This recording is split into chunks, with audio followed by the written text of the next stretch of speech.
लक्ष्य को प्राप्त करने के लिए सुदामा जी का भगवान द्वारिकाधीश ने संकल्प को पूर्ण किया। सुदामा जी की जैसी नींद खुली तो होश उड़ गए नगर को देखकर। सुदामा जी ने सोचा कि मैं तो अभी निद्रा अवस्था में था, ये मैं कहाँ पहुंच गया। तो एक राहगीर से पूछा सुदामा जी ने कि भैया ये कहाँ आ गया हूँ मैं। तो कहते हैं कहाँ जाना है।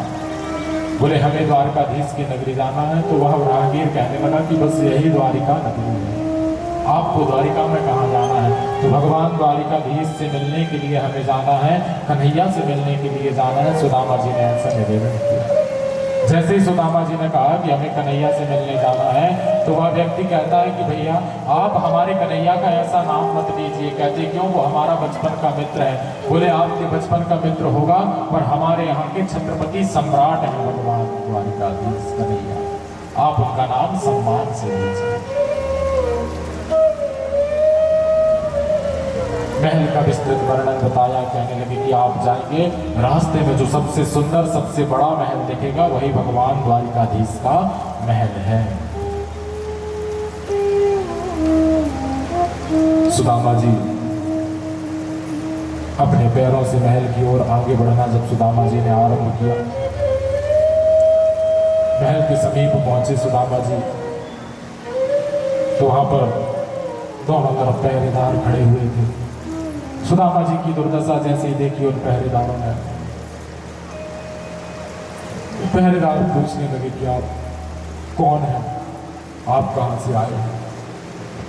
सुदामा जी ने अपने बारे में सब कुछ बताया। सुदामा जी कहने लगे कि हम आपके छत्रपति सम्राट भगवान द्वारिकाधीश के बचपन के मित्र हैं और हमें भगवान द्वारिकाधीश से मिलना है। उन पहरेदारों ने मना किया कि ऐसे भगवान द्वारिकाधीश से कोई नहीं मिल सकता है, हमें आज्ञा लेना होगा भगवान द्वारिकाधीश से यदि आपको मिलना है। सुदामा जी ने कहा जाइए आप उन्हें संदेशा दे दीजिए कि मैं आ रहा हूं। अब पहरेदार गए और भगवान द्वारिकाधीश से प्रार्थना करने लगे। शीस पगाना झगा तन में जाने, प्रभु को आही बस के ही नामा।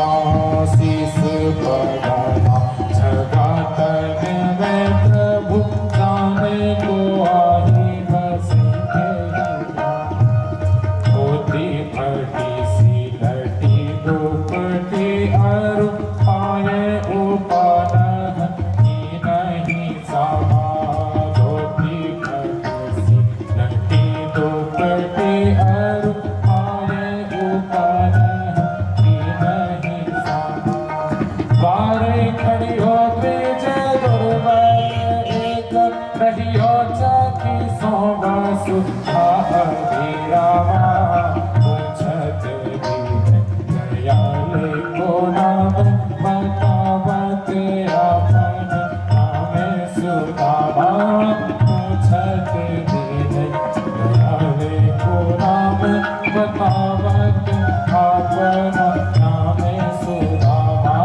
बतावत अपन नाम सुदामा। सेनापति जैसे गए, पहरेदार गए भगवान द्वारिकाधीश के पास।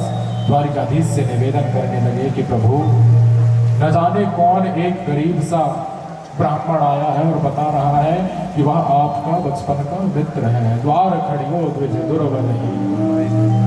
कहते हैं कि निर्बल सा एक बाहर खड़ा हुआ व्यक्ति